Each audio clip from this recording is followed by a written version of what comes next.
पाणी इचलकरंजीच्या प्रोसेसिंगचं नदीमध्ये येणार नाही याची खबरदारी मी स्वतः घेतो.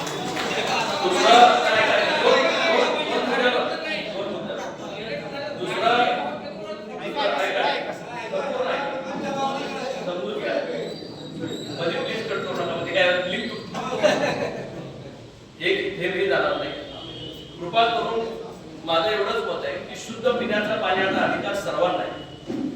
त्यामुळे तुम्ही जी भावना व्यक्त केली ती निश्चितच त्याच्याशी आम्ही सगळेजण एकरूप आहे.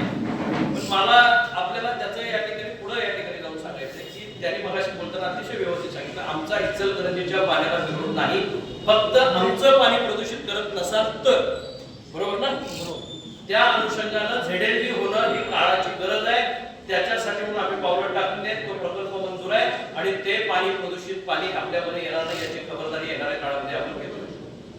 40 वर्षाचं दुखणं संपायला काही वेळ लागतो.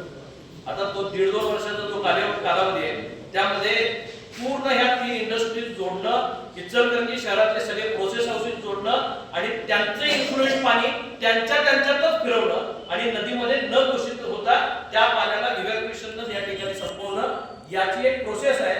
मगाशी त्या ठिकाणी काही गोष्टी मला आता 10 वर्षानंतर परत बोलावं लागेल. काही गोष्टी त्यांनी मला त्या ठिकाणी बोलता ते बोलून गेले. पण निश्चितच त्यामध्ये तर काही या ठिकाणी जो झेडएलडीचा प्रकल्प आहे तो अत्याधुनिक अशा पद्धतीचा प्रकल्प आपण त्याला करण्याचं नियोजन त्या ठिकाणी एमआयडीसीला नोडल एजन्सी म्हणून आपण सूचना केली आहे आणि त्याची शाश्वत काम या ठिकाणी आपण करतोय.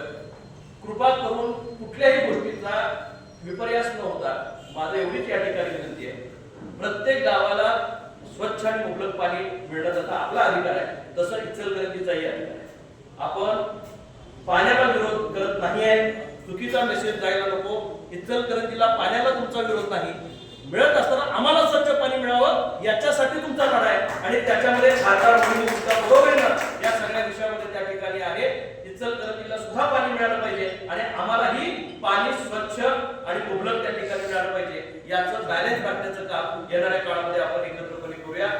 आंदोलन अंकुशनं सगळ्यांच्यावर चर्चा केली आणि आता ही मीटिंग या ठिकाणी बोलवली. तुमचेही काही जे विषय असतील मी जाताना तुमच्याशी बोलेन. आपण निश्चितच त्यामध्ये या ठिकाणी मार्ग काढू आणि एक दिलानं एक विचारानं आपण पंचगंगा नदी प्रदूषण मुक्तीचा नारा जो आपण बुलंद केला त्याला आपण तडीस देऊ. एवढंच या निमित्तानं सांगून माझे